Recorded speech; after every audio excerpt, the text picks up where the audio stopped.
So today I want to talk about the minimum down payment in order for you to buy a home. But there's a couple things that you need to understand before I give you an exact amount. So you have to understand there's different kinds of loans. And these loans, you can choose them to be either fixed or variable. Fixed means that the price doesn't change for the life of the loan. Variable means that it does change, it moves. So there's 5 different ones, and usually the more common one is going to be the conventional loan. So that's the first one. You can get a conventional loan anywhere between 3% and 15% of the down payment of the amount of the home. Now, if it's a vacation home or multifamily, those amounts do change. Typically, it's 10% for vacation homes, 15% for multifamily, and these guidelines are made by Fannie Mae and Freddie Mac, which are government entities. Now, you can also get a jumbo loan. Jumbo loans are these loans that exceed the 20%. So usually these are used for expensive homes that are outside of those guidelines that are already made by the government.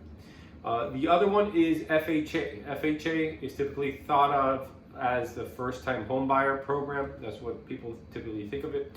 It's a 3.5% down unless your credit score is under 580. If it's between 500 and 579, then you're going to have to put 10% down in order to qualify. And there's a bunch of guidelines that the home needs to be in order for you to qualify for this loan.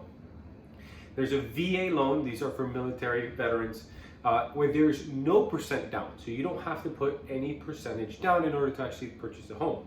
And there is a USDA loan, which these are for rural locations, and these also don't require down payment. So if you have the money, should you put the 20%? And this is a question that we get often.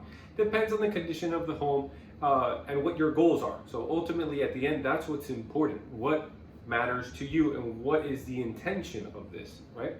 So if you put down 20%, the pros are obviously going to be that you're going to have a lower monthly payment.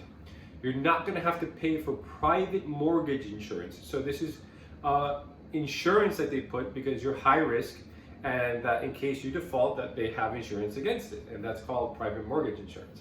And the only other positive to that will be that you are showing your financial strength and trying to beat out other offers by offering more than the 10%, 15%, 5% that are typically on the offers.